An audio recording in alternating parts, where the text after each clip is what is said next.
The gunshot cracked through the Nevada heat before Marcus Brennan understood his body was supposed to fall. One moment, the September sun pressed white hot against Virginia Street. The next, a 9-year-old girl slammed into his leg hard enough to send him sideways. The bullet meant for his chest tore through her shoulder. Instead, a spray of crimson catching the light like some obscene firework. She collapsed. No sound escaped her lips during the fall, just that awful silence children make when pain steals their breath. Stone dropped to his knees, the pavement hot enough to burn through denim, his hands scarred, tattooed too large for anything delicate, pressing against the wound, swallowing her small shoulder. Blood pumped hot between his fingers. Too fast.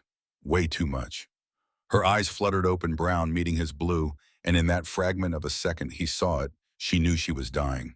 But instead of screaming, instead of calling for her mother, she leaned close, her voice barely threading through the chaos erupting around them. "Take care of Mommy." The words hit harder than any bullet he'd taken in 30 years of outlaw life. Then her eyes rolled back and the gray crept in from the edges, swallowing the light. 40 brothers made a promise right there on that blood-soaked sidewalk, though none of them spoke it aloud. The kind of debt you carry to your grave. Stone's world collapsed to a single point, keeping this child alive. Tires screamed somewhere behind him. Glass shattered. Men shouted orders in voices trained by combat and bar fights. A black sedan fishtailed around the corner windows, still down muzzle flashes stuttering from the passenger side like a strobe. His brothers returned fire. The distinctive crack of Taz's .45, the methodical rhythm of Ghost's 3-round bursts. Professional. Controlled. The sedan accelerated away, engine roaring its retreat. But Stone didn't watch it go. His universe had shrunk to the small body beneath his hands, the purple shirt darkening to black, the way her chest rose and fell in stutters. A woman's scream split the air raw enough to strip paint. Stone looked up to see her, blonde, thin 30-something, fighting against Taz's gentle but immovable grip. Her eyes found her daughter, and something in them broke so completely Stone felt it in his chest. "Get the van." His voice came out steady despite the way his hands trembled. "Move. Now." Wrench was already running, boots pounding concrete. The rest formed a perimeter without orders. Leather-clad bodies creating a wall between the fallen child and any threat stupid enough to come back. Riley's lips moved.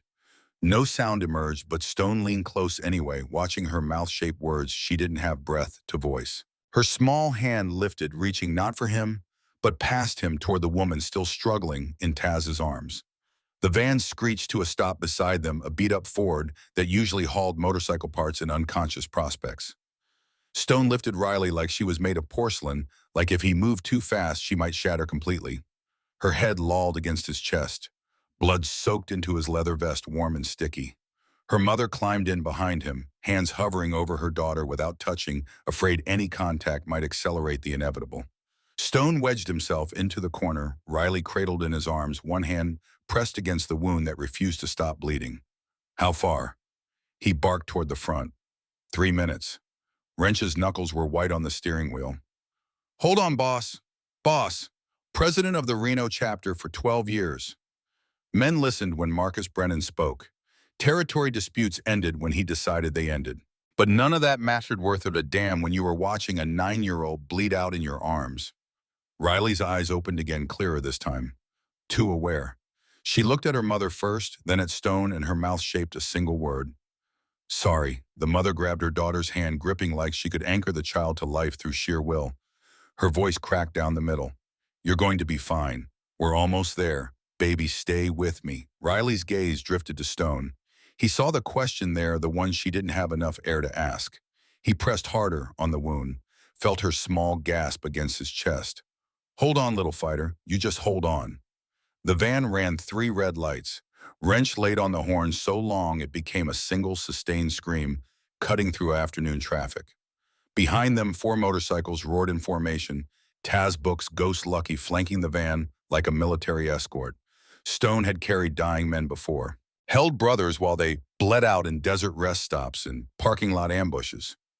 He'd learned to recognize the moment life decided to leave that subtle shift, when the body stopped fighting. Riley made that shift. Her breathing changed, became shallow, sporadic. Her skin took on a translucent quality, blue veins showing through like a map of small rivers. Stone found himself praying for the first time since his daughter's funeral 15 years ago. The hospital emerged from the heat shimmer like a mirage. Renowned Regional Medical Center, its emergency bay doors already opening as if the building itself sensed their approach.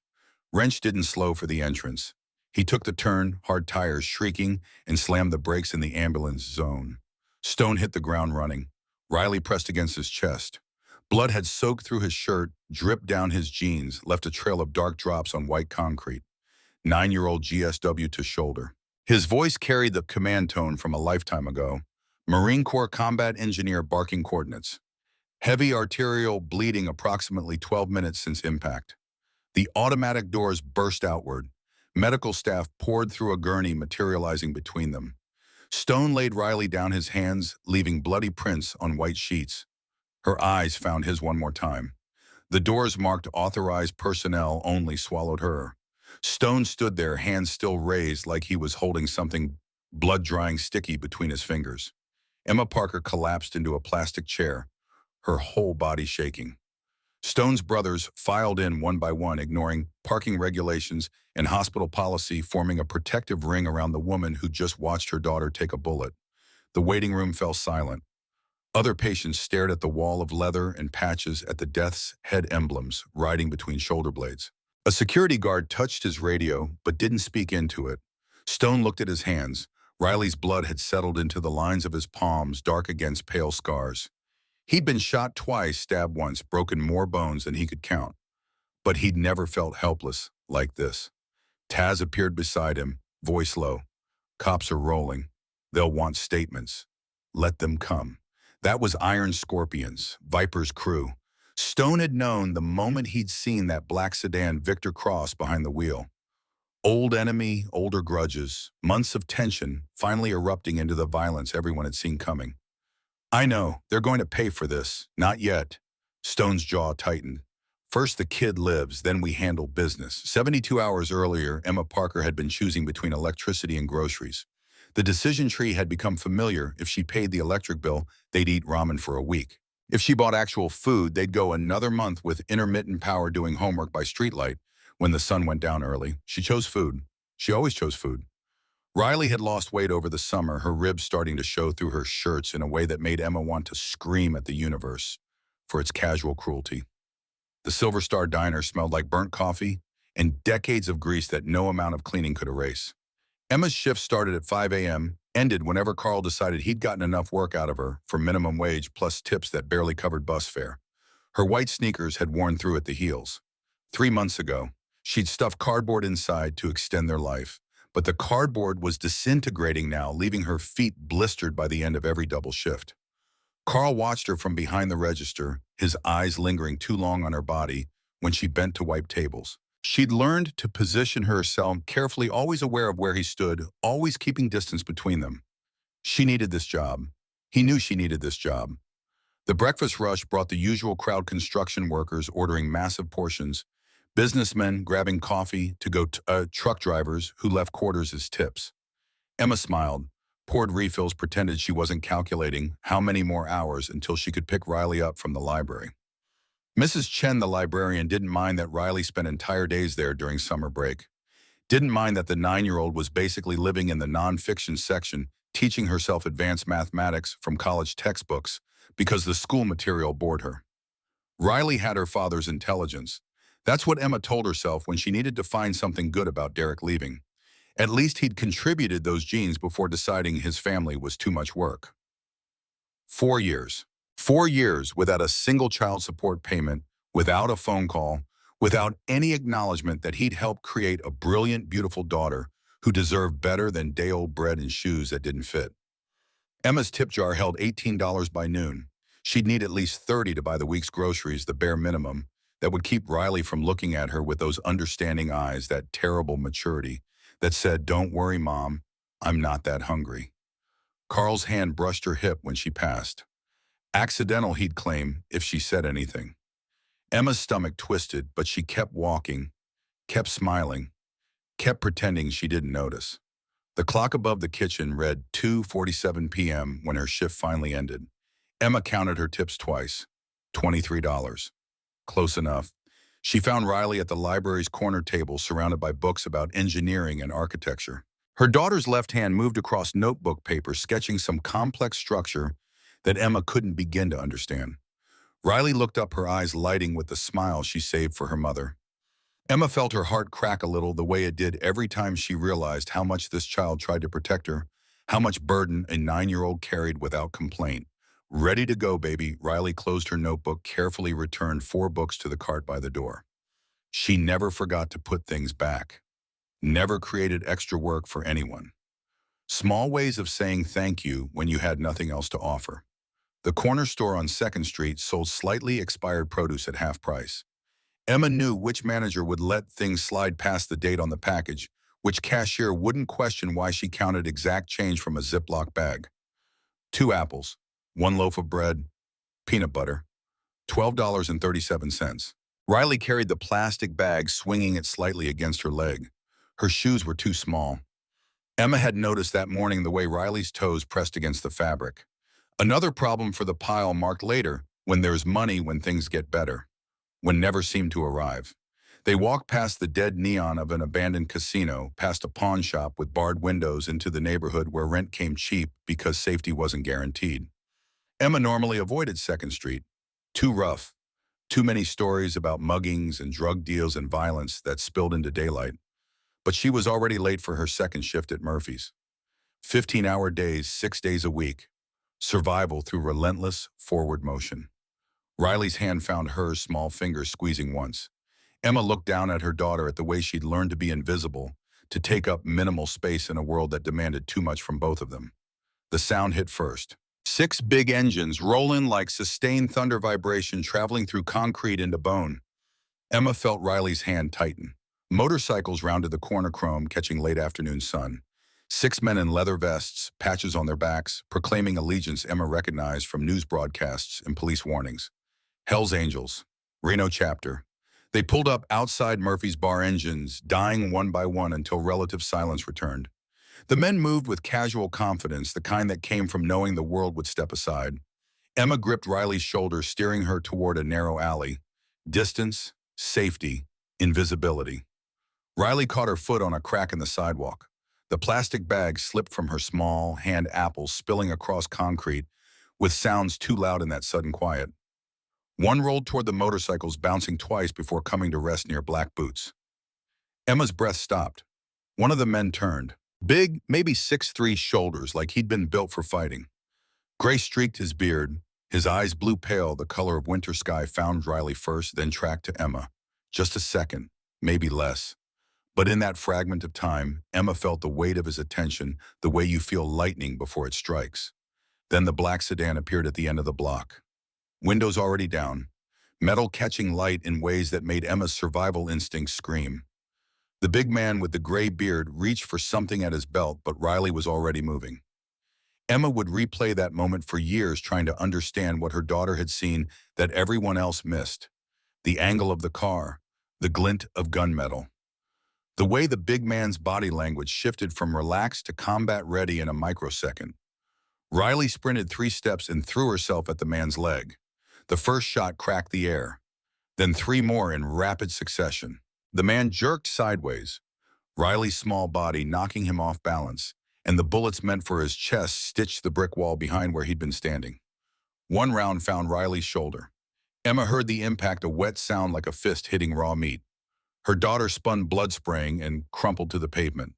The world fragmented into pieces that refused to connect. More gunshots, men shouting, the sedan accelerating. Riley on the ground, that spreading pool of dark red soaking into purple fabric. Emma tried to run forward, but hands caught her, held her back. She fought screaming words that had no meaning, just raw sound torn from somewhere below language. The gray-bearded man dropped to his knees beside Riley.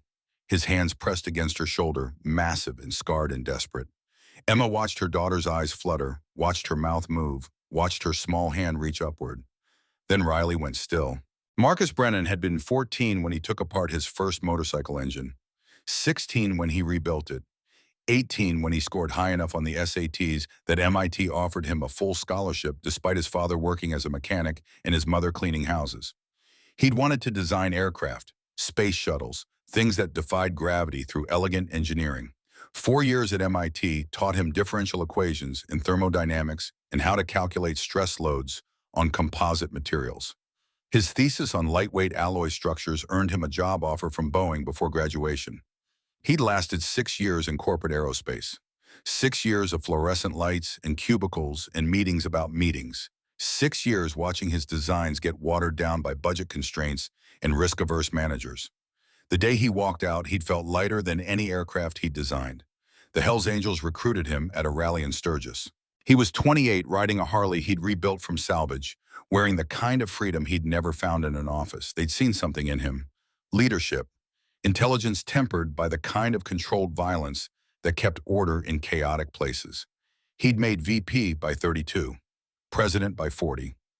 His wife Laura had tried to understand, tried to reconcile the MIT graduate with the man who came home with scraped knuckles and blood on his leather. She'd almost managed it. Then Lily got sick, acute lymphoblastic leukemia. The doctors used words like aggressive and protocol and survival rates. Stone heard his daughter might die. She lasted 2 years. 2 years of hospitals and chemotherapy, and watching a beautiful 8-year-old lose her hair, her energy, her childhood. 2 years of hope manufactured from desperate prayers. She died 3 weeks after her 8th birthday. Laura held her in the hospital bed, Stone standing by the window because he couldn't bear to watch his daughter's last breaths. The marriage lasted 6 more months. Laura couldn't look at him without seeing Lily. Stone couldn't look at Laura without seeing his failure to save what mattered most. The divorce papers arrived on a Tuesday. Stone signed them in the clubhouse, surrounded by brothers who understood that some pain couldn't be numbed by whiskey or violence or forward motion. 15 years had passed since Lily's funeral. Stone had aged into the gray beard and the lines around his eyes. He'd become the kind of leader men followed because he'd proven himself capable of making hard decisions without flinching. He ran the Angels like he'd designed aircraft, precise, methodical, calculating risk against reward. They stayed away from hard drugs, didn't traffic in human misery, built legitimate businesses alongside the gray area enterprises that kept them relevant. Victor Cross saw things differently. Viper had taken over the Iron Scorpions 5 years ago, transforming them from small-time dealers into something more ambitious. He wanted territory, wanted control of Reno's underworld, wanted the Hells Angels to either fall in line or fall apart. Stone had tried negotiation, sat across from Viper at neutral bars, laid out the math, enough money in Reno for both clubs if they stayed in their lanes. Viper wanted all the lanes. The tensions escalated slowly. Vandalism at Angel-owned businesses, bar fights that left men hospitalized, pointed messages delivered through street-level dealers. Stone called a meeting for September afternoon. Murphy's Bar, neutral territory, the 6 most senior members of his chapter. They needed to decide escalate or relocate. He'd never gotten to voice that question. The meeting at Murphy's had been running 20 minutes when Stone stepped outside for air. The Nevada heat pressed down like a physical weight, making even breathing feel like work. Taz followed him out, loyal to a fault, always watching his president's back. They're not going to back down. Taz's voice carried the resignation of someone stating obvious truth. No. So what's the play? Stone had been calculating. Options: move their operations north toward Carson City, find new territory with less competition, or stand ground, accept the inevitable violence. Both choices felt wrong. That's when he'd seen them. The woman and the girl walking past with their plastic grocery bag.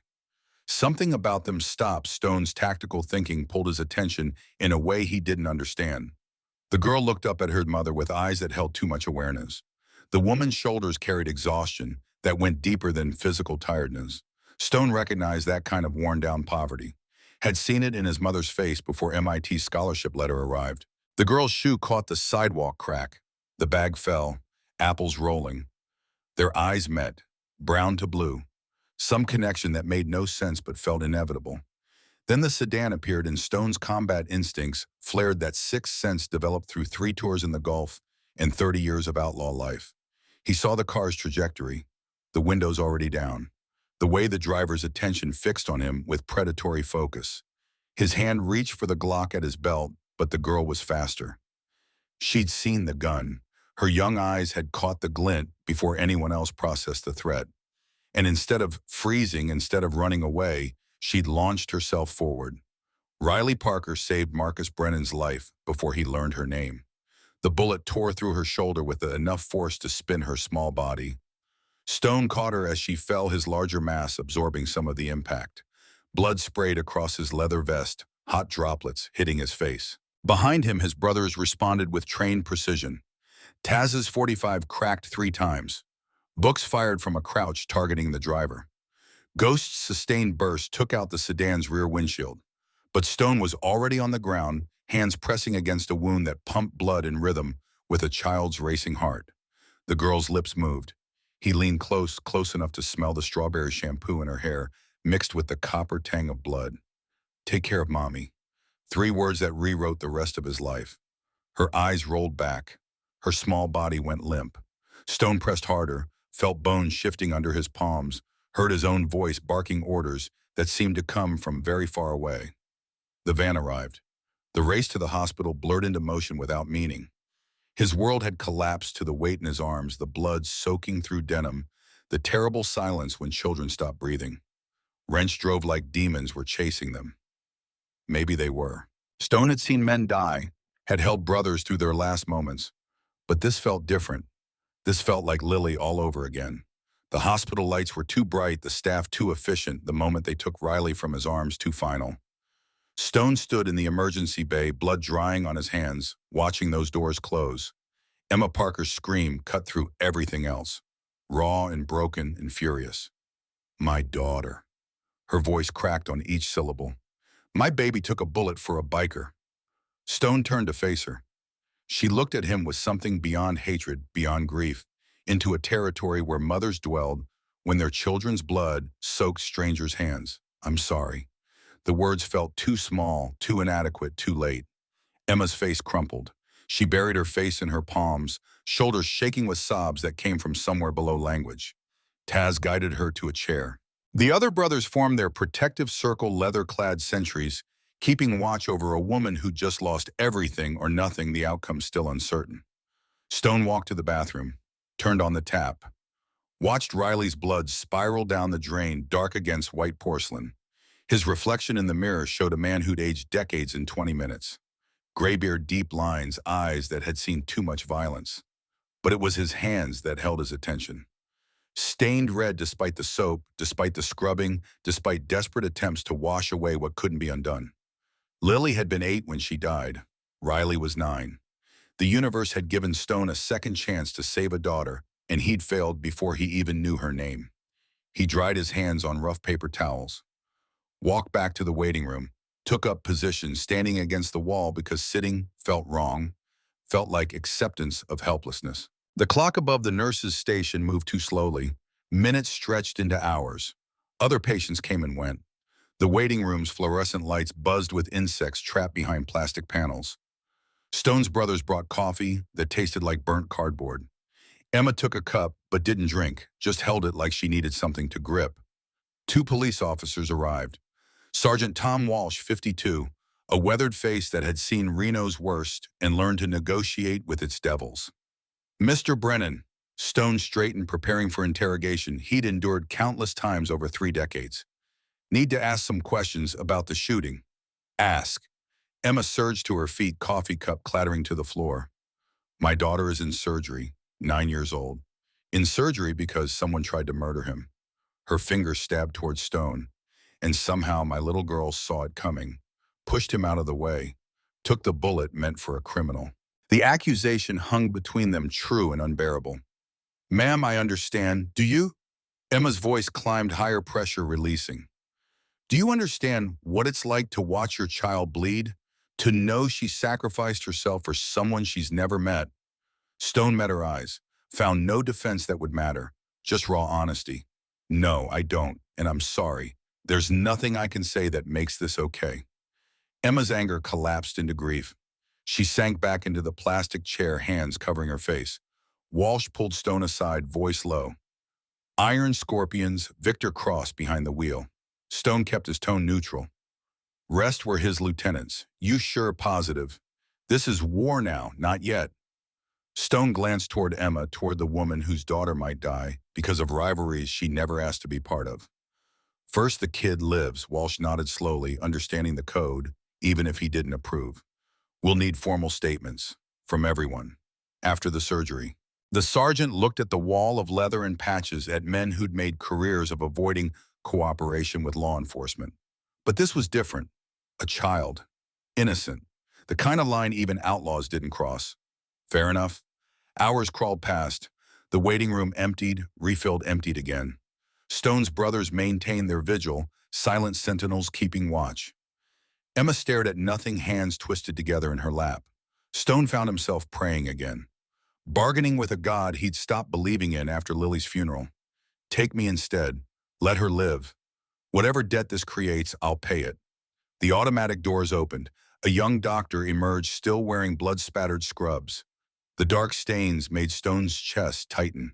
Emma and Stone reached the doctor simultaneously. She's alive.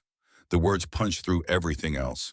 Stone felt his knees weaken, felt 15 years of grief and guilt shift slightly. The bullet missed major arteries by millimeters. She lost significant blood volume, but we stabilized her. Can I see her? Emma's voice cracked on every word. Soon. She's in recovery, still sedated, but there's something you need to know. Stone braced for the other shoe, the complication that always followed small mercies. The bullet damaged nerve clusters in her shoulder. We repaired what we could, but we won't know the extent of permanent damage until she regains consciousness. She might recover full function. She might not. The words settled like stones. A 9-year-old girl who'd saved a stranger's life might never regain full use of her left arm. Emma's breath hitched. Getting her here when you did saved her life. The doctor looked at Stone directly. Another 5 minutes of blood loss and we wouldn't have been able to resuscitate. Small comfort. Stone had delivered Riley to the hospital alive, but potentially broken. Thank you. Emma's whisper barely carried. Thank you for saving her. The doctor nodded, professional mask, slipping enough to show the exhaustion beneath. You can see her in about an hour. We'll have her in a private room by then. He walked back through those authorized personnel doors, leaving Emma and Stone in the aftermath of survival that felt too much like failure. Taz appeared beside Stone. She made it. Yeah, close one, boss. Stone looked at his hands again, still seeing Riley's blood despite washing. Wondered if he'd ever stop seeing it, too close. Emma stood alone, staring at the doors that had swallowed her daughter. Stone wanted to say something, offer some reassurance that transcended the violence that had brought them together. But words felt cheap, empty, insufficient. So he stayed silent, keeping watch alongside Emma Parker, both of them waiting to see what price Riley would pay for his survival. The waiting room clock marked 1 hour, then 2. Finally, a nurse appeared, clipboard in hand. Riley Parker's family. Emma rushed forward. Stone followed, uncertain of his place but unable to stay behind. She's awake, still groggy from anesthesia but stable. Room 347. They walked through sterile hallways, past doors marking other emergencies, other families waiting for other outcomes.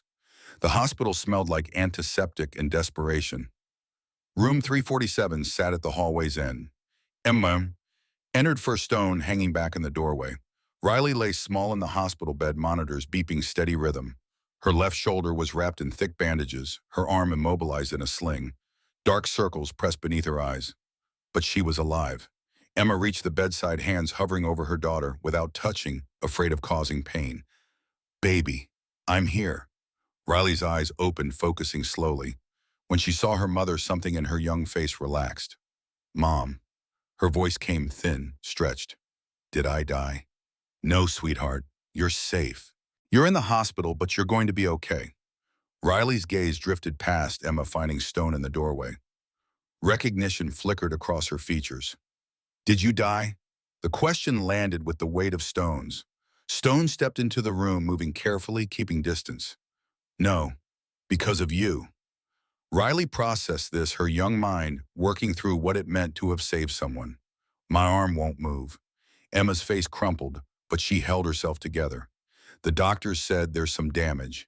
They'll help you heal. Physical therapy. It takes time. Stone watched this 9-year-old girl absorb the price of her heroism.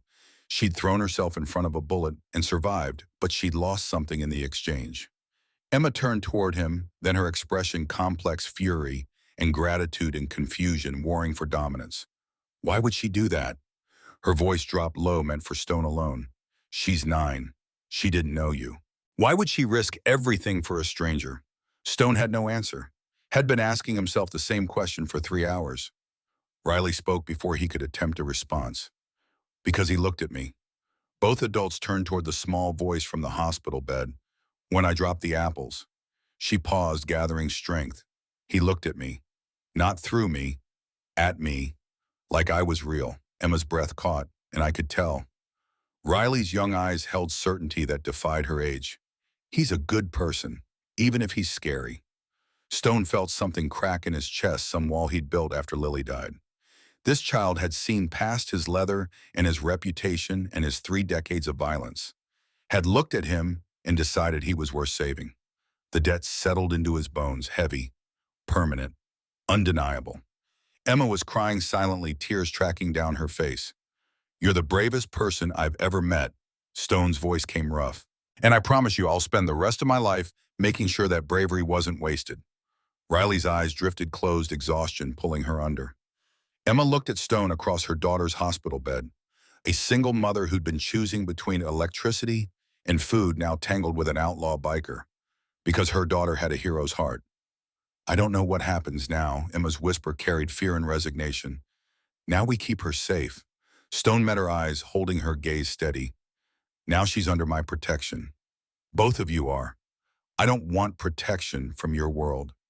I want my daughter safe from your world. She's already in it. Stone gestured toward Riley's bandaged shoulder. My enemies did this. That means she's my responsibility. Emma wanted to argue. He could see it in her expression. But she was exhausted and terrified, and her daughter had just survived surgery. The fight went out of her. Okay, for now, until she heals. Stone nodded once. Knowing in his gut it wouldn't be temporary, couldn't be. Riley Parker had tied herself to his survival, and that bond wouldn't dissolve with discharge paperwork. He stepped back into the hallway, giving Emma space with her daughter. His brothers were waiting at the corridor's end, leather-clad sentinels keeping watch. She going to make it, Taz asked quietly. Stone looked back at room 347, at the small form in the hospital bed, who'd paid the price for his enemy's ambition. Yeah, she'll make it. But he could feel the weight settling around his shoulders, the recognition that this 9-year-old girl had saved more than his life. She'd reminded him what mattered beyond territory and rivalry and 3 decades of outlaw living. His phone buzzed. Text from Book Scorpions hit the clubhouse. No casualties but buildings damaged. Vipers making moves. The war had started despite Stone's attempts to delay it. He texted back, keep everyone on alert, I'll be there soon. But he didn't leave the hospital. Didn't abandon his post outside room 347. Because Riley Parker had made a choice on that sidewalk, and Stone Brennan would honor it or die trying. The fluorescent lights buzzed overhead. Monitors beeped their steady rhythm.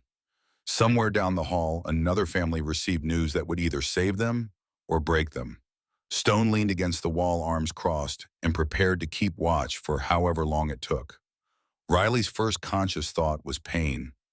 Not the sharp kind that steals breath, but a deep throb radiating from her shoulder into her neck, her chest, her spine. She tried shifting position and discovered her left arm refused commands. Panic flared. Her eyes snapped open to white ceiling tiles and machinery she didn't recognize. The steady beep, beep, beep matched her heartbeat, which was accelerating fast. Mom, Imamo, materialized beside the bed, hair-tangled clothes, wrinkled eyes, red-rimmed from hours of crying. I'm here, baby. You're safe. You're in the hospital. Memory returned in fragments. The motorcycles, the black car, running toward the big man with the gray beard, then fire tearing through her body. I got shot. Emma's face did something complicated, cycling through relief and anguish, in fury and rapid succession. You did. You pushed that man out of the way, and the bullet hit you instead. Riley looked down at her shoulder at the bulk of bandages, making her left side twice its normal size. She tried wiggling her fingers. 3 responded weakly. 2 didn't move at all. Something's wrong with my hand. Emma gripped her right hand, squeezing gently. The doctor said there's nerve damage. They fixed what they could, but you'll need physical therapy. Your arm might not work the same way it did before. The information settled slowly. Riley had always been good with her left hand, better than her right. She drew with her left, wrote with her left, built things with her left hand leading. Had. Past tense. Everything she'd been good at might be gone. The door opened and Stone entered, moving carefully like he expected to be thrown out. His presence filled the small room despite his attempt at making himself smaller. Riley studied him, tall, broad-shouldered, the gray in his beard and catching light from the window. His eyes were tired in a way that went deeper than sleeplessness. You didn't die. No. Thanks to you. Why'd you come back? Most adults disappeared after they got what they needed. Stone pulled a chair closer to the bed but didn't sit.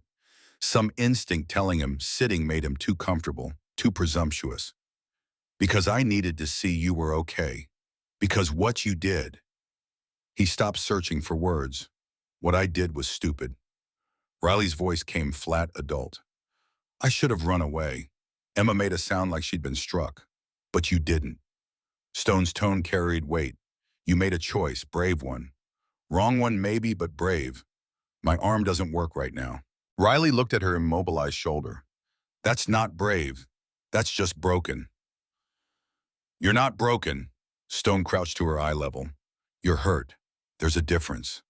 Riley wanted to believe him, but she could feel the numbness in her fingers the way her shoulder felt disconnected from the rest of her body. The man in the car. Her voice dropped to barely above whisper. Did he want to kill you? Man, why? Stone glanced at Emma, who nodded fractionally. Permission to tell the truth. Because I'm the president of a motorcycle club. We control certain businesses in Reno. Another club wants those businesses. They tried to solve the problem by removing me. Riley processed this with the same analytical mind that helped her understand engineering textbooks. So they'll try again. Stone didn't insult her intelligence with false reassurance. Probably. Which is why I'm going to make sure you and your mom stay safe. Emma stiffened. We don't need yes, you do. Stone cut her off gently but firmly. My war put a bullet in your daughter. That makes you both targets until this ends. When does it end? Riley asked. When one side stops fighting, which side will that be? Stone met her eyes, saw the intelligence there, the way she was already calculating outcomes. Not mine. The hospital kept Riley for observation. 6 days of nurses checking vitals, doctors assessing nerve damage, physical therapists doing initial evaluations that made her shoulder scream. Stone's brothers rotated through in shifts. 2 angels outside her door at all times, leather vests and hard eyes discouraging anyone from approaching without clearance. Emma protested initially. The hospital administrator protested louder. But after a man in stolen scrubs was intercepted near Riley's floor on day 3, protest died. Wrench brought magazines about motorcycles and cars, explained combustion engines with patience that surprised Emma. Riley listened intently despite the pain medication making her thoughts fuzzy. Books arrived with fantasy novels, stories about young heroes facing impossible odds. He didn't read them aloud like she was a child, just left them stacked on her bedside table with a note. These helped me when I was scared. Lucky taught her card tricks using only her right hand, adapting techniques on the fly. His sleight of hand was mesmerizing. Riley watched his fingers move and tried to memorize the patterns. Ghost stood outside her door, mostly silent, but once when Riley woke screaming from a nightmare, he stepped inside without invitation. Pulled a chair to her bedside. Didn't speak. Just sat there until her breathing steadied. Stone came every day. Arrived early morning, stayed until visiting hours ended. Sometimes he talked. More often he just occupied the corner chair, reading news on his phone, making calls in low tones that Riley couldn't quite hear. His presence made her feel safer in ways she couldn't articulate, like having a guard dog who'd bite anyone who got too close. On day 4, Emma finally asked what had been bothering her since the shooting. The hospital bills. Her voice stayed level through sheer will. Riley's surgery, the private room, all these medications. I don't have insurance. I can't afford this. Stone looked up from his phone. It's handled. What do you mean handled? I mean you won't receive bills. It's taken care of. Emma's jaw tightened. I don't accept charity from criminals. Good thing I'm not a criminal then. Stone's tone stayed mild. I own several legitimate businesses. Custom motorcycle shop, security services, tow company. All legal, all profitable. You're the president of the Hells Angels. Also legal. We're a registered motorcycle club. Emma wanted to argue, but exhaustion made it difficult. She'd been sleeping in the chair beside Riley's bed, surviving on cafeteria coffee and whatever food the brothers brought. Why are you doing this? Because your daughter saved my life. That's not a reason to pay her medical bills. Stone's expression shifted, something vulnerable appearing briefly. When Riley pushed me out of the way, she reminded me that people are worth saving. That's a gift I don't take lightly. Emma stared at him, trying to reconcile the dangerous man with the one speaking quietly about gifts and debts. Riley stirred in the bed, pain medication wearing off. Mom, her voice came small, scared. Right here, baby. It hurts. Emma reached for the call button, but Stone was faster, already in the hallway getting a nurse. The nurse administered more medication, checked Riley's vitals, adjusted her IV drip. Riley's eyes fluttered closed, drifting back toward pharmaceutical peace. Emma sank into her chair. I don't know how to do this, her whisper barely carried. I work doubles just to afford rent. I can't take time off to care for her. I can't pay for months of physical therapy. I can't. Her voice cracked. Stone didn't offer empty reassurance, just facts. You got a job offer yesterday? Better restaurant, better tips, flexible hours. Place called Rosewood Grill. Emma's head snapped up. How do you? Friend of mine owns it. He's looking for experienced servers. Pays 20 an hour plus tips. You work lunch shifts so you're home when Riley gets out of school. I didn't apply there. He's willing to interview you anyway. Emma wanted to refuse on principle, but 20 an hour would change everything. Actually afford groceries, keep the lights on, maybe save something for emergencies. This friend, he's part of your club. He's someone I trust. Stone held her gaze. And before you ask, no strings attached. You earn the ball or you don't. Your choice. Why would he even consider me? Because I vouch for you. Because you've raised a daughter who understands sacrifice. That says something about character. Emma felt tears threatening and pushed them back. I can't accept this. Yes, you can. Stone's voice gentled. Riley's going to need months of recovery, physical therapy 3 times a week, follow-up appointments. Someone needs to be there for her. That someone is you. So let me help make that possible. You don't owe us anything. Yes, I do. The certainty in his tone left no room for argument. A debt like this doesn't disappear. Later that night, Emma found Stone in the hallway during shift change. The corridor was empty, just fluorescent buzz and distant beeping from other rooms. Thank you. The words came hard. For helping with the job, for paying the bills, for keeping watch. Stone nodded once. That man who shot Riley. Emma's voice dropped. The other club president, what happens to him? He goes to trial. Stone kept his expression neutral. The police have him in custody. Him and 3 others from that car. And if he gets out, he won't. How do you know? Because the evidence is overwhelming and the DA wants this conviction. Stone's jaw tightened. And because my brothers are ensuring nothing interferes with the legal process. Emma heard what he wasn't saying.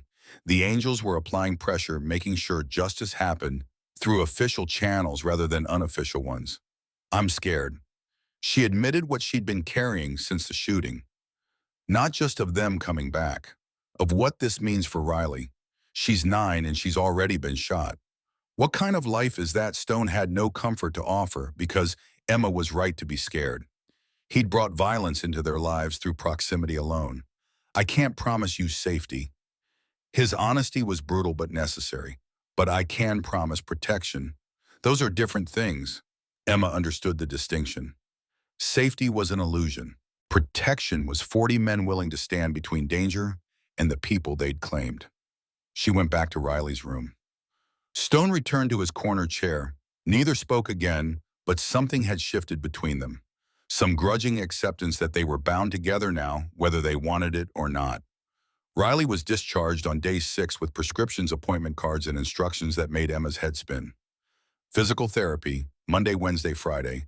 Follow up with the surgeon in 2 weeks. Pain management protocols. Watch for signs of infection. Emma couldn't take Riley back to their efficiency apartment. The building had no security. The neighborhood was rough. And the Iron Scorpions knew where they lived. Stone made the offer, carefully aware Emma's pride would resist. Stay at the clubhouse. It's fortified. Cameras, armed guards, nobody gets through the gate without clearance. Emma's instinct was refusal. But Riley was pale still, healing, terrified of being exposed. Just until she's stronger. Emma set boundaries she hoped she could enforce. A few weeks. Then we find our own place. Stone agreed because arguing would accomplish nothing. He knew once Emma saw the clubhouse, once she felt genuinely protected, leaving would become harder to justify. The compound sat on 20 acres outside Reno proper. Chain link fence topped with razor wire cameras at intervals, gate requiring code access. The main building was low and sprawling industrial architecture that prioritized function over aesthetic. Emma held Riley's good hand as they walked inside. Her daughter was unsteady, medications affecting her balance. The clubhouse interior surprised them both. Yes, there was a bar and pool tables and the constant presence of leather vests. But there was also a clean kitchen, comfortable furniture, natural light through large windows. Photos on walls showing rallies and rides, brotherhood captured in glossy prints. Stone guided them past the main room toward a quieter section. This was my room.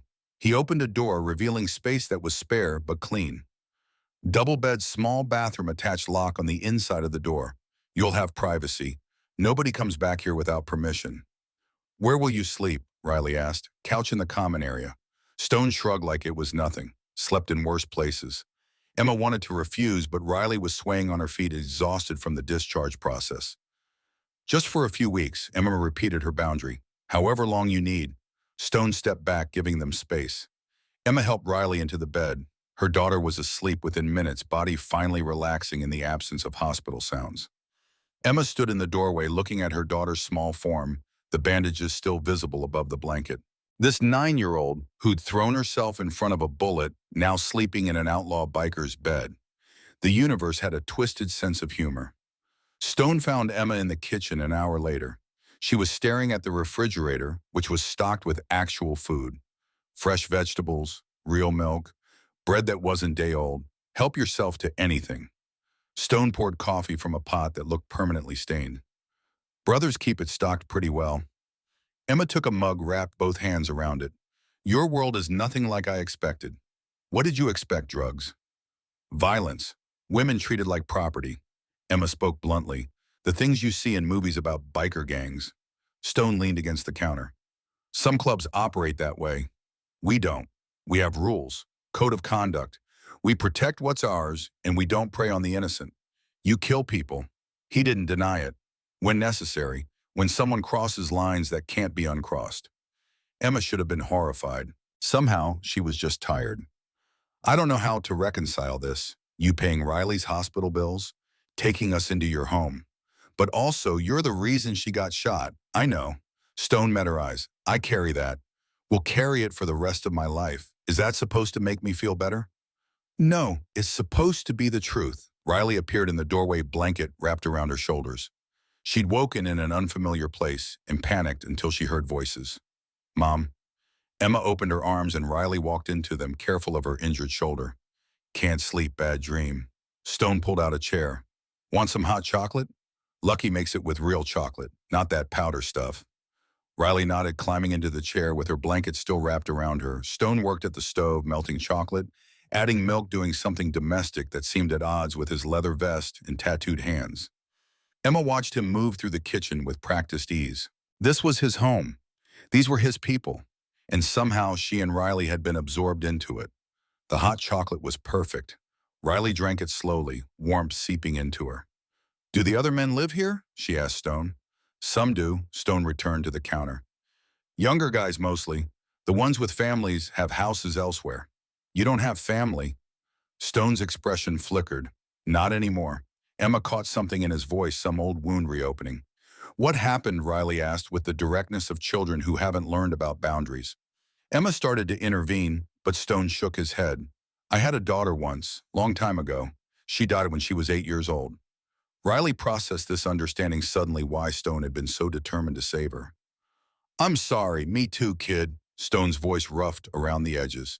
She was brave like you, smart like you, would have liked you. What was her name? Lily. Riley held her mug of chocolate, thinking about the girl who died 15 years ago. The girl she'd never meet, but whose absence had shaped the man keeping them safe. Is that why you're helping us? 'Cause I remind you of her. Stone considered the question seriously, respecting Riley enough to give honest answer. Partly, but mostly because you saved my life, and I don't take that lightly. Emma felt something shift inside her chest. This dangerous man with his violent history was trying to save them because his daughter couldn't be saved. Some twisted redemption narrative playing out in real time. The nightmare started that first week at the clubhouse. Riley would wake screaming, reliving the shooting. Emma would hold her, but Riley kept asking for Stone. The third time it happened, Stone moved his bedroll outside their door. When Riley woke in terror, he'd enter quietly, pull a chair to her bedside, and just sit there. Solid, present, protective. His presence calmed her in ways Emma couldn't match. Physical therapy began the following Monday. The therapist was young, energetic, determined to help Riley regain function. The sessions were torture. Riley would return to the clubhouse, pale and shaking, tears drying on her face. Her shoulder protested every movement, the damaged nerves sending confused signals. She couldn't draw anymore. Her left hand refused to grip a pencil properly. The detailed architectural sketches she'd loved creating were impossible now. She broke down on Wednesday, throwing the pencil across Stone's garage, where she'd been trying to draw while he worked on a motorcycle. "I'm useless." Her voice came thick with frustration and grief. "I can't do anything right." Stone set down his wrench, wiped grease from his hands. "You're not useless. You're adapting. I can't even hold a pencil. So use your right hand." "I'm not good with my right hand." "You will be." Stone pulled over a stool. "Everything worth doing takes practice." Riley wanted to argue, but Stone was already pulling out papers showing her how to stabilize it with her left elbow while her right hand drew. "It won't look the same." "No, it'll look different." "That doesn't mean worse." They spent an hour working on basic shapes. Riley's right hand was clumsy, unpracticed. Her circles came out lopsided. Her lines wobbled. But they were her lines. Her shapes, created despite the injury trying to stop her. Stone watched her work with an expression Emma couldn't quite read. Pride mixed with sorrow, mixed with determination. Wrench wandered into the garage, saw what they were doing, and pulled up his own stool. Started explaining how mechanical drawings worked, how engineers translated three-dimensional objects into two-dimensional representations. Riley listened absorbed, asked questions that demonstrated her quick mind. Emma stood in the doorway watching three people, a biker president, his mechanic brother, and her injured daughter, bent over papers discussing engineering principles like it was the most natural thing in the world. This was her life now, somehow. The job interview at Rosewood Grill went better than Emma expected. The owner, a man named Michael Chen, was straightforward about the position. Lunch shifts 20 an hour plus tips, flexible schedule for Riley's appointments. He didn't mention Stone, didn't reference the Angels. Just asked about her experience and whether she could handle the pace. Emma got the job, started the following week. The tips were better than Silver Star by a factor of 3. She could actually afford groceries without calculating which bills to skip. The 6-month advance on rent at their apartment remained a mystery Emma chose not to question too deeply. But the reprieve was temporary. 4 weeks after the shooting, a social worker named Janet Morrison arrived at the clubhouse. Emma was at work. Riley was in the garage with Wrench learning about carburetors. Stone was in his office handling club business. Janet introduced herself with professional courtesy and steel underneath. "I'm here to do a welfare check on Riley Parker." Stone's instincts flared warning. "On whose authority Child Protective Services received an anonymous tip that Riley Parker is living in an unsafe environment?" "Anonymous, yes." Janet's expression stayed neutral. "Someone expressed concern that a 9-year-old gunshot victim is residing at a motorcycle club compound." Stone called Taz, who found Riley and brought her to the office. She looked small next to Wrench's bulk, her left arm still in a sling. Janet interviewed Riley privately, asked about living conditions, whether she felt safe, whether anyone had hurt or threatened her. Riley answered honestly. She felt safer here than anywhere. The men were kind. Stone protected her and her mom. Nobody had hurt her except the man who shot her, and he was in jail. Janet then toured the compound, noted the security measures, the clean kitchen, the room Stone had given up for Emma and Riley, examined Riley's physical therapy records, her medical appointments, Emma's new employment. Everything appeared proper, but Janet had been doing this job long enough to recognize complicated situations. "Ms. Parker, I understand your circumstances are difficult, but residing at an outlaw motorcycle club with your daughter, we're not staying permanently." Emma had rushed back from work when Stone called. "Just until Riley's recovered enough that we can find our own place." "When will that be?" Emma couldn't answer because she didn't know. Riley was still healing, still vulnerable, still terrified of being exposed. Janet closed her file. I'm required to file a report. Given Riley's medical needs are being met and she appears well cared for, I won't recommend removal at this time. But Ms. Parker, you need stable housing separate from criminal elements. They're not criminals. Riley spoke up from where she sat beside Stone. They're protecting us. Janet's expression softened slightly, looking at the 9-year-old. I understand you've been through trauma, sweetie, but the court looks at environment. Your mother needs to provide appropriate housing. After Janet left, Emma stood in Stone's office, feeling the walls closing in. She's going to take Riley away. Not if we get ahead of this. Stone was already calculating options. You need stable housing, legitimate income distance from the club. But the Scorpions are going to trial next month. Once they're convicted, the immediate threat decreases. Emma heard what he wasn't saying. Convicted didn't mean eliminated. The Iron Scorpions would still exist, would still want revenge. I can't afford better housing, even with the new job. What if you weren't paying rent? Stone leaned forward. What if you owned a house? Emma laughed bitterly. I can barely afford groceries. I'm not buying a house. What if one was available? Small place, safe neighborhood, close to Riley's school. Stop! Emma held up her hand. I can't accept more charity. It's too much. It's not charity if you work for it. Stone pulled out papers from his desk. The Angels owned several properties, rental income investment purposes. One came available last week. 2-bedroom fenced yard, good security. Emma stared at the documents. You're offering me a house. I'm offering you a rental agreement. Below market rate, yes, but you'd be paying. Working for it. Maintaining your independence. Emma should refuse.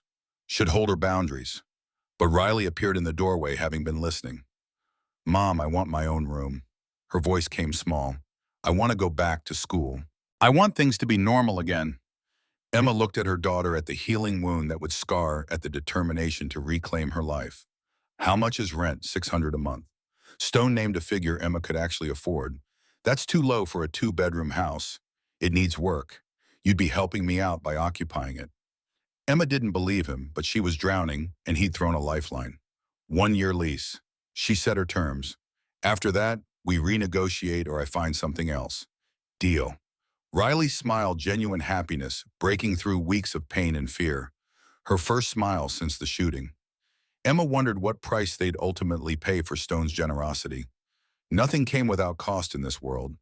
But watching Riley's excitement about having her own room, about some semblance of normal life, Emma decided some debts were worth carrying. The trial was set for November. District Attorney wanted Riley's testimony.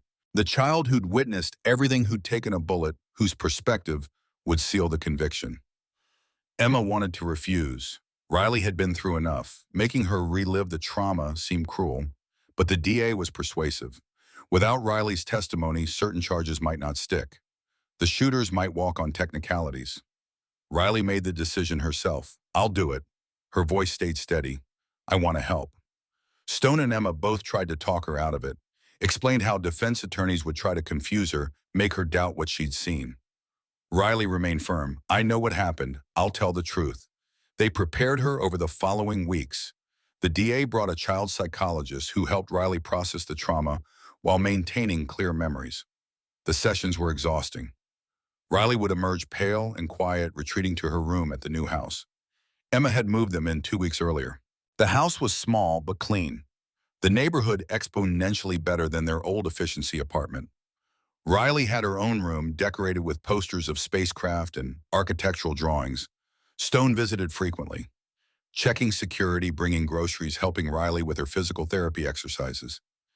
Emma noticed how comfortable her daughter had become around him, how Riley would sit close while they worked on motorcycle drawings, how she'd ask his opinion on her engineering sketches, how she'd started calling him Stone without the fear that had colored their early interactions. Late one evening after Riley had gone to bed, Emma found Stone on the front porch. The house had a small yard with a fence, exactly as he'd promised. She sat beside him on the steps. The trial is in 3 days. I know. She's terrified. I know. Emma wrapped her arms around herself against the October chill. What if they go after her on the stand? Try to make her seem unreliable. Then I'll be in that courtroom reminding them who they're dealing with. Emma looked at him. You can't threaten defense attorneys. I don't need to threaten anyone. Stone's voice carried certainty. Just need to be present, visible, making sure everyone understands Riley has protection. Emma should object to the implied violence. Instead, she felt grateful. I don't know how to thank you. For everything. The house, the job keeping us safe. You don't need to thank me. Stone met her eyes. Riley gave me something I thought was gone. Purpose beyond the club. Reason to be more than just the president. What did she give you? He was quiet for a long moment. Hope that I could still be someone's father. The words landed between them, heavy with meaning. Emma realized she'd been wrong about Stone. He wasn't just helping them from guilt or obligation. He was trying to save them because saving them meant saving himself. Riley called from inside nightmare, jolting her awake. Emma and Stone both stood. He gestured for her to go first, following behind like a protective shadow. Riley sat up in bed, breathing hard, the familiar terror in her eyes. Emma held her while Stone pulled the chair close. They'd developed this routine, this unspoken choreography of comfort. Bad dream about the shooting, Stone asked gently. Riley nodded against her mother's shoulder. The trial is coming up. You're going to have to talk about it in front of people. That's bringing the memories back. I don't want to be scared anymore. Riley's voice came muffled. Being scared doesn't mean you're weak, Stone leaned forward. Means you're human. Brave people feel fear. They just don't let it stop them. What if I can't do it? What if I freeze on the stand? Then we'll ask for a recess and you'll try again. Stone's certainty seemed unshakable. No pressure, no judgment, just truth at your own pace. Riley pulled back from Emma, looking at Stone. Will you be there in the courtroom every second? Stone's promise carried weight. You look at me if you get scared. I'll be right there, Riley nodded. Breathing steadying. Okay, I can do it if you're there. Emma watched this exchange, watched her daughter draw strength from a man who'd been a stranger 2 months ago. Watched Stone offer the kind of steady presence Riley's biological father had never provided. The trial loomed 3 days away. The Iron Scorpions waited in their cells, and Riley Parker prepared to face her trauma in front of judge and jury. The courthouse steps looked impossibly steep to Riley. November morning cold bit through her jacket, the one Lucky had bought her with reinforced shoulders to accommodate her healing injury. 6 weeks since the shooting. Her left arm had regained 60% function, according to the physical therapist. The remaining 40% might never return. Emma held her good hand, squeezing gently. Stone walked on Riley's other side, his presence creating a buffer between them and the media cameras already gathering. The reporters shouted questions. Riley kept her eyes forward, focusing on the doors ahead. Inside meant safety. Inside meant controlled environment. Inside meant facing the men who tried to kill Stone and succeeded in nearly killing her. The courtroom smelled like old wood and fear. Riley had never been in one before. The ceiling stretched high above, making everyone below seem smaller than they were. Stone guided them to seats behind the prosecution table. District Attorney Melissa Torres turned, offering Riley an encouraging smile that didn't quite reach her eyes. She was nervous too. The gallery filled slowly. Riley recognized faces from the Clubhouse, Taz Wrench books, Ghost Lucky. 40 brothers couldn't fit, so the senior members represented. Their leather vests made a statement to everyone present. Riley Parker had protection. The defense table remained empty until guards brought them in. 4 men in orange jumpsuits, chains connecting their wrists to waist restraints. Riley's breath caught, seeing Victor Cross. Viper looked older than she remembered. 50-something, graying hair, slicked back, eyes cold as January. He scanned the courtroom until his gaze found Stone. Something passed between them, old hatred given fresh fuel. Then Viper looked at Riley. Really looked at her like he was memorizing her face. Stone's hand found Riley's shoulder, her good one, and squeezed gently. Message received, I'm here. The bailiff called them to order. Judge Patricia Moreno entered her robes, making her seem taller than her actual 5'4". She'd been on the bench for 18 years, had a reputation for fairness, tempered by zero tolerance for courtroom games. The prosecution laid out their case methodically. Security footage from nearby businesses showing the black sedan. Ballistics reports matching the bullets to guns found in the vehicle. Witness testimony from bystanders who'd seen everything. The defense tried poking holes, suggested mistaken identity despite clear video evidence, implied the Angels had provoked the attack, painted their clients as victims of rival gang warfare. It was late afternoon when D.A. Torres called her final witness. Riley Parker. Emma squeezed Riley's hand one more time before releasing it. Riley stood her legs unsteady and walked to the witness stand. The bailiff held a Bible. Riley placed her right hand on it, her left arm still too weak to lift comfortably. "Do you swear to tell the truth, the whole truth, and nothing but the truth?" "And I do." Her voice came smaller than she wanted. Judge Moreno leaned forward slightly. "Riley, I know this is scary. Take your time. If you need breaks, tell me. Understand?" "Yes, ma'am." De Torres approached with careful steps like Riley might bolt. "Riley, can you tell us what happened on September 14th of this year?" Riley took a breath. Found Stone in the gallery, his blue eyes steady anchoring her. "My mom and I were walking home from the store. We had groceries. I was carrying the bag. What happened next? I tripped.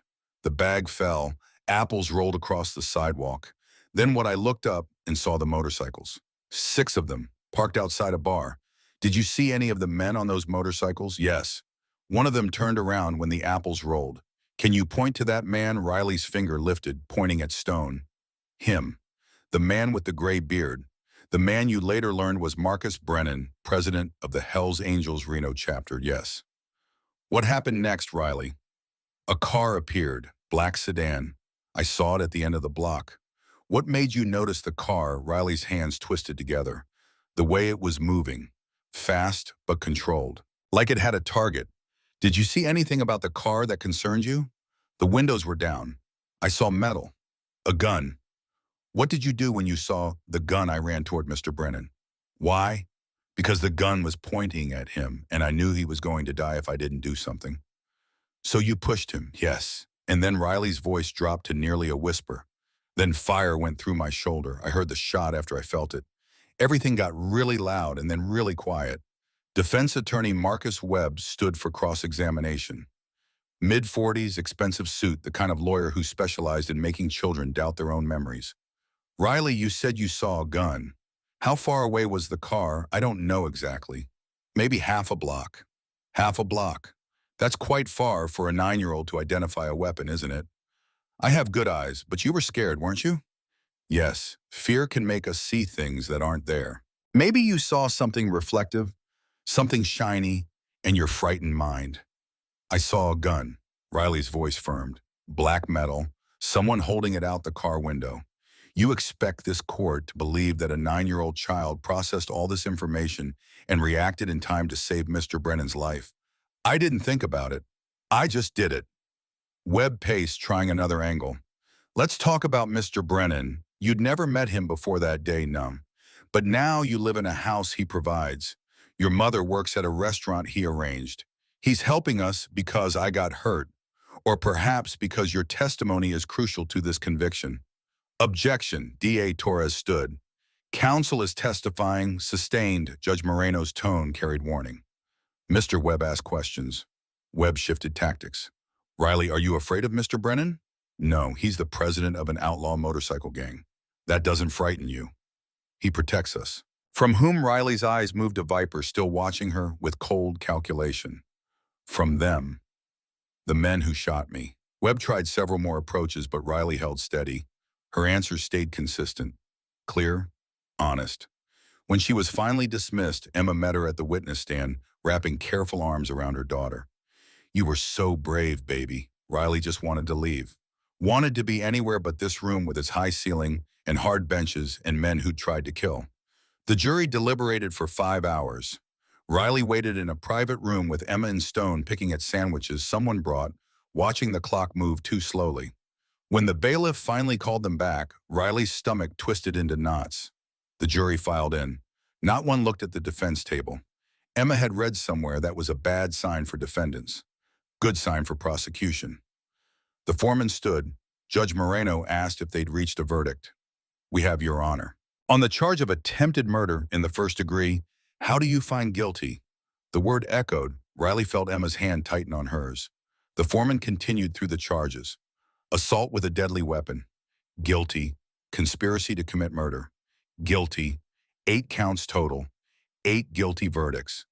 Judge Moreno scheduled sentencing for 2 weeks out, but indicated the range 25 years to life for Viper, similar sentences for his lieutenants. The courtroom erupted in controlled chaos. The Angels didn't cheer, that wasn't their style, but Riley felt the shift in atmosphere. Justice, official channels, victory without additional bloodshed. Viper stood as guards prepared to escort him out. His eyes found Stone one more time. This isn't over. The words carried despite the distance. She'll never be safe. Neither will you. Judge Moreno's gavel cracked. Mr. Cross another outburst, and I'll add contempt charges. But the threat hung in the air after Viper was removed. Riley felt it settling into her bones, cold and persistent. Stone leaned close to Emma. We need to talk, outside. The courthouse steps had cleared of media. Late afternoon shadows stretched long across concrete. Stone found a corner away from foot traffic. Viper meant what he said. His tone stayed level. He's going away, but the Scorpions still exist. They'll retaliate. When Emma's voice trembled. Could be weeks, could be months, but it'll happen. What do we do? Stone had been calculating options for days. You and Riley leave Reno. Fresh start somewhere safe. I'll provide funds, new identities if necessary. Emma stared at him. You want us to just disappear? I want you alive. And you, I stay. Handle what needs handling. Riley had been quiet listening. Now she stepped between them. No. Stone looked down at her. Riley, this isn't, I'm not leaving. Her voice carried the same determination that had sent her running toward danger 2 months ago. And neither is Mom. You don't understand the stakes. I understand that running means always running. Riley had thought about this during the trial, during the hours of waiting. If we leave, they'll find us eventually. Or we'll be looking over our shoulders forever. She's right, Emma spoke quietly. Running isn't safety. It's just different fear. Stone's jaw tightened. I can't protect you if you're here. I'm the reason they target you.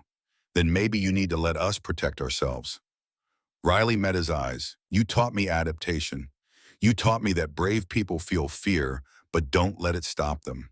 You're 9 years old. I'm 9 years old with 40 uncles who'd die before letting anyone hurt me. Riley had learned the language of this world, and a mom who's stronger than people think. And you. The word landed heavy between them. Stone crouched to her eye level. If you stay, things might get worse before they get better. I know. You might see violence I can't shield you from. I've already seen violence. Riley touched her healing shoulder. I'm still here. Stone looked at Emma, seeking permission or denial. Emma's face showed the war within her. Maternal instincts screaming to take Riley somewhere safe. Reality acknowledging that safety was illusion. If we stay, we're family. Emma spoke slowly, working through implications. Real family. Not just people you're helping temporarily. Stone understood what she wasn't saying. Commitment, permanence, legal protection. What are you proposing? Emma took a breath. Marry me. The words hung suspended in November air. Stone's expression shifted through shock to understanding to something else Riley couldn't identify. You don't mean that. I do. Emma's voice strengthened. Marriage gives you legal standing, makes you Riley's stepfather, creates protection through official channels instead of just club loyalty. You don't love me. I don't not love you. Emma's honesty was brutal. I don't know what I feel except that Riley needs you and you need us, and running away solves nothing. This is practical, extremely practical, not romantic. Romance is for people with simple lives. Emma gestured at the courthouse behind them. Our lives are not simple. Riley watched this negotiation, watched 2 adults trying to find solutions to impossible problems. Would Stone be my dad? She asked quietly. Both adults looked at her. Only if you want that kid. Stone's voice roughed around the edges. I want that. Riley spoke with absolute certainty. My real dad left. You stayed. That makes you more real than him. Emma felt tears threatening. So we get married for protection, for legal standing for Riley. She outlined terms like a business arrangement. We figure out the rest as we go. Stone stood looking at this woman who'd been choosing between electricity and groceries 3 months ago, now proposing marriage to an outlaw biker to protect their daughter. Their daughter. When had Riley become theirs instead of just Emma's one condition? Stone held Emma's gaze. If we do this, we do it right. Full commitment. No halfway measures.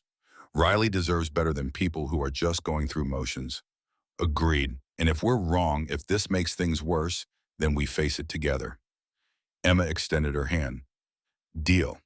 Stone took at his scarred palm, engulfing hers. Deal. Riley smiled despite the circumstances, despite Viper's threat, despite the uncertainty of everything ahead, because this broken, rebuilt, chosen family was something worth fighting for.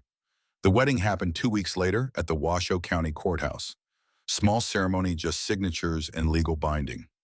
Emma wore a simple blue dress. Stone wore his best jeans and a shirt without visible stains. Riley stood between them in purple, always purple, her healing arm free of the sling finally. The judge who married them was not Patricia Moreno, but someone younger who didn't ask questions about the unusual circumstances. Do you, Emma Marie Parker, take Marcus James Brennan to be your lawfully wedded husband? I do. Do you, Marcus James Brennan, take Emma Marie Parker to be your lawfully wedded wife? I do. By the power vested in me by the state of Nevada, I now pronounce you married. Stone kissed Emma carefully, respectfully. A promise rather than passion. Riley hugged them both.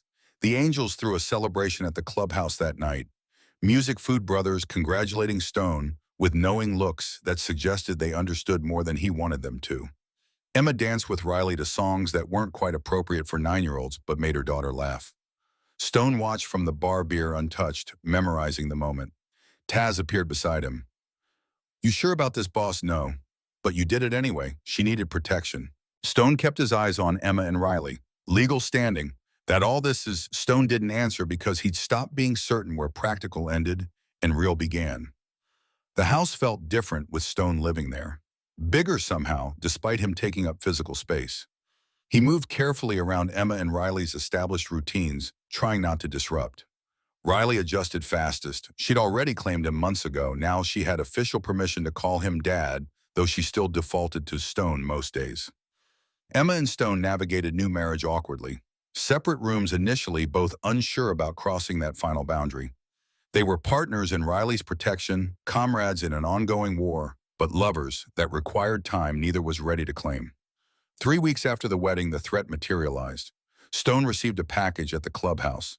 No return address. Inside were photographs, Riley at physical therapy, Emma at work, their house from multiple angles. The message was typewritten. Viper has long reach, even from inside. Stone called emergency meeting. His senior members gathered, faces grim. They're still targeting Emma and Riley. Expected. Taz leaned back. What's the play? Stone had been calculating since opening the package. We eliminate the threat at its source, meaning the Scorpions need to understand consequences. Stone's voice carried the weight of decisions made. Permanent consequences. Ghost spoke quietly from the corner. War means more bloodshed, puts the family at greater risk. So does inaction. Stone met his enforcer's eyes. They sent a message. We respond. Books cleared his throat. Or we use legal pressure. Police can shut down their operations. Make life inside prison even harder for Viper. That's playing their game with their rules. Wrench shook his head. We need them broken, not inconvenienced. The debate continued for hours. Stone listened to his brothers argue strategy, weigh consequences, calculate risks. Finally, he raised his hand. Silence fell. We do both. Legal pressure through official channels, and we ensure the Scorpions understand that touching Emma or Riley brings their organization down. That's vague, boss. Lucky watched Stone carefully. What specifically are you proposing? I'm proposing we make it known that Riley Parker Brennan is untouchable. That harming her means every Scorpion, every associate, every connection faces consequences. How do we communicate that? Stone's smile held no warmth.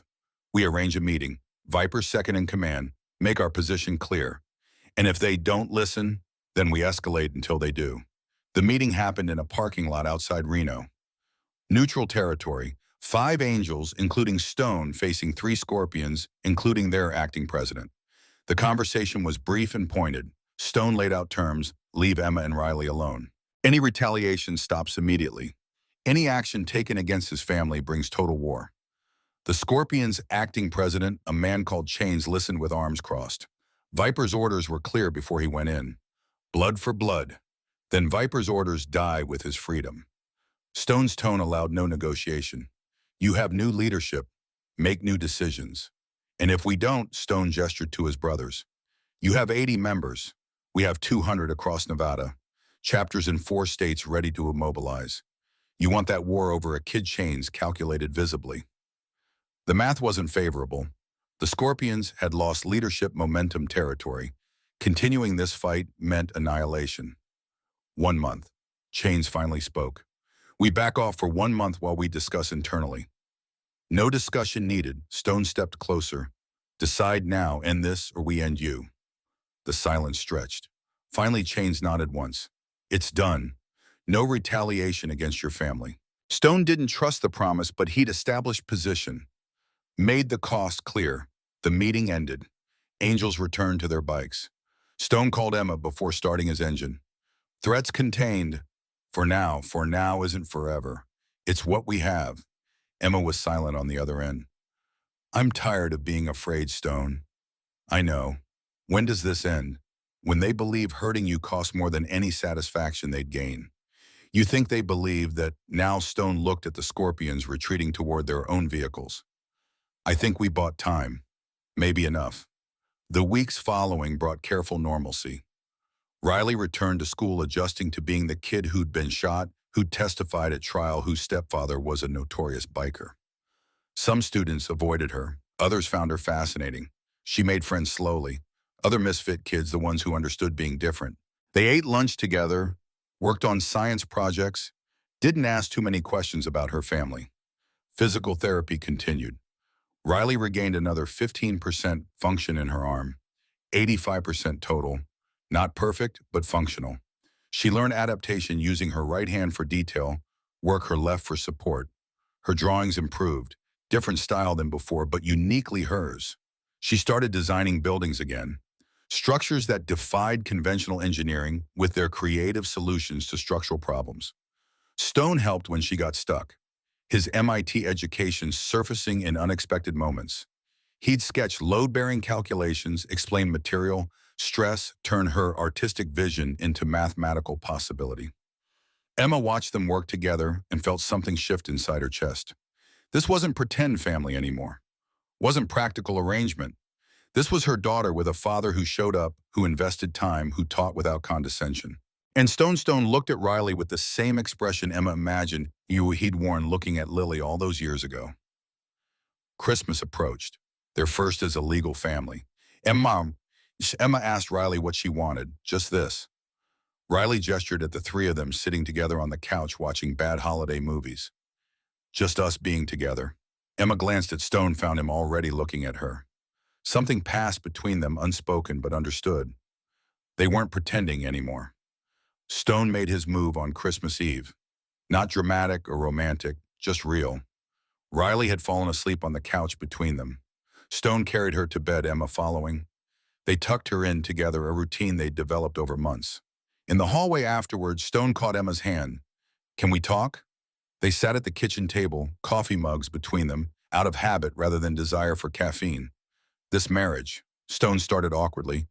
Started as practical. It did. Emma agreed, unsure where he was going. It's not practical anymore. For me. Emma's breath caught. Stone continued, words coming carefully like he'd rehearsed. I wake up thinking about you. Both of you. I come home wanting to see you. I make decisions based on what's best for this family. That's just adjustment. No, Stone met her eyes. It's love. Maybe has been for a while, and I was too scared to call it that. Emma felt tears building. I'm terrified. Stone's honesty was raw. Terrified of losing you both, of failing again, of not being enough. You're enough, Emma's voice broke. You've always been enough. I need you to know. Stone reached across the table. I didn't mean to fall for you. Wasn't planning it. But somewhere between the hospital and the trial and moving you into this house, you became essential. Emma took his hand-scarred palm against her softer skin. I'm scared too. Scared this is trauma bonding. Scared we're building on unstable ground. But I think about you all the time. Emma admitted what she'd been denying. Wonder what you're doing, whether you're safe, when you'll come home. Stone stood, moved to her side of the table, pulled her up into his arms. They kissed differently this time. Not the respectful peck from their courthouse wedding, but something deeper, more honest. Years of loneliness seeking connection. Gratitude transforming into genuine feeling. When they broke apart, Emma whispered against his neck, I love you. I don't know when it happened, but it did. Stone held her tighter. I love you both. You and Riley. My family. They stood in the kitchen for a long time, holding each other while the clock marked midnight and Christmas officially began. Riley appeared in the doorway, sleep-rumpled. Are you guys actually in love now? Her voice carried amusement, because it was getting really obvious. Emma laughed through tears. How long have you been awake? Long enough to hear the mushy stuff. Riley patted over. Does this mean you're not pretending anymore? Stone crouched to her level. Never was pretending about you, kid. You were always real to me. Good. Riley wrapped her arms around both of them. Because I like this family. Even if we're weird. Every family's weird. Emma smoothed Riley's hair. Ours is just honest about it. They stayed tangled together in the kitchen. Three people who'd found each other through violence and pain and impossible circumstances. Three people who'd chosen to become family when biology and law offered no such guarantee. The Scorpions kept their distance. The threat faded into background noise. Stone remained vigilant, but the immediate danger had passed. Riley turned 10 in March. The clubhouse threw a party that involved entirely too much cake and 40 bikers singing off-key. Riley laughed until her healing shoulder ached. Emma and Stone's marriage evolved into something comfortable, passionate, real. They'd moved into the same bedroom, built routines, learned each other's rhythms. Stone filed adoption papers in April. The process was straightforward, given he was married to Riley's mother and Riley vocally wanted the adoption. The hearing was scheduled for May. They stood in family court, Riley between them wearing her best purple dress. Judge Patricia Moreno presided, recognizing them from the trial. Riley Parker Brennan, the judge read from documents. You understand, adoption means Marcus Brennan becomes your legal father in all ways. Yes, Your Honor. You want this? Yes. Why? Riley thought carefully. Because he's already my dad. She spoke with certainty beyond her years. This just makes the paperwork match reality. Judge Moreno smiled, genuine warmth softening her formal demeanor. Mr. Brennan, you understand the responsibilities of fatherhood. The commitment you are making. Stone kept his hand on Riley's shoulder. Yes, Your Honor. I've understood it since the day Riley saved my life. The judge signed the decree. Then by the power granted to me by the state of Nevada, I approve this adoption. Marcus Brennan, you are now Riley's legal father. Congratulations to your family. Riley turned and hugged Stone hard enough to hurt. He lifted her, carefully mindful of her shoulder, holding his daughter close. Emma wrapped her arms around both of them, this family they'd built from broken pieces and second chances. Outside the courthouse, the angels waited. 40 motorcycles lined up like a steel honor guard. They'd taken the day off, closed their businesses, rearranged their lives, because this moment mattered. Stone lifted Riley onto his bike. She'd ridden with him dozens of times, knew how to grip tight and lean into turns. Emma climbed on behind them, both arms circling her husband and daughter. The convoy pulled out onto Reno streets, engines roaring celebration. Riley's laughter carried over the mechanical thunder. They rode through town, past the hospital where Riley had nearly died, past the courthouse where justice had prevailed, past their house where broken people had learned to become whole. 1 year. 1 year since a 9-year-old girl had thrown herself in front of a bullet. 1 year since Marcus Brennan remembered what it meant to be a father. 1 year since Emma Parker found strength in unexpected places. That evening, after the celebration quieted and brothers returned to their own lives, the family of three sat in their living room. Riley curled between Emma and Stone, working on architectural drawings while they pretended to watch television. Stone looked at his wife, at his daughter, at the life he'd never imagined having again. Emma caught his expression. What are you thinking that I'm grateful? Stone spoke quietly so as not to disturb Riley's concentration. For second chances. For courage that looks like a 9-year-old girl. For love I didn't deserve but received anyway. You deserve it, Emma leaned into him. You earned it. Riley looked up from her drawings. Dad, she'd started using the word more frequently. Can you check my load calculations? Stone took the paper, examining her work, found no errors. His daughter had inherited his mathematical mind. Perfect. He handed it back. You're going to be one hell of an engineer someday. Riley smiled, returning to her work. Emma watched them, her engineer husband and engineer daughter, speaking a language of stress loads and material properties. Watched the life they'd built from violence and fear transform into something beautiful. Outside, night settled over Reno. The city continued its complicated existence, mixing legitimate business with gray area enterprises, law-abiding citizens with outlaws finding their own code. The Parker Brennan family existed somewhere in that gray area. Not entirely conventional, not entirely criminal. Just three people who'd saved each other in the ways that mattered most. Riley finished her drawing and showed them both. A structure that defied gravity through clever engineering, beautiful and impossible, and somehow perfect, like their family. Stone pulled both his girls close, one arm around Emma, one hand resting on Riley's head. He'd lost Lily 15 years ago and thought that loss meant the end of fatherhood, thought his capacity for family had died with his daughter. But Riley had shown him otherwise, had taught him that family isn't just biology, it's choice, it's showing up, it's standing between danger and the people you love without hesitation. It's a 9-year-old girl seeing a stranger in danger and deciding he was worth saving. Emma kissed Stone's cheek, then Riley's head. Her family, her unexpected, impossible, beautiful family. They sat together as night deepened, three people bound by courage and choice and love. The world outside remained dangerous, the future uncertain. But in that moment, in that room, they had everything that mattered. Each other. Riley fell asleep between them eventually, pencil still in her hand, dreams probably filled with buildings that touched the sky. Stone lifted her gently, carried her to bed, tucked her in the way he'd done countless times now, the way he'd never gotten to do enough with Lily. Emma stood in the doorway watching. She saved us all, didn't she? Stone looked at Riley's sleeping face, peaceful and young and strong. Yeah, she did. They returned to their own room, to the life they'd built from pieces neither had expected to find, to the love that had grown in spaces left by loss. And outside, the angels kept watch. 40 brothers maintaining perimeter, ensuring threats stayed distant, protecting the president's family. Because in their world, family was sacred.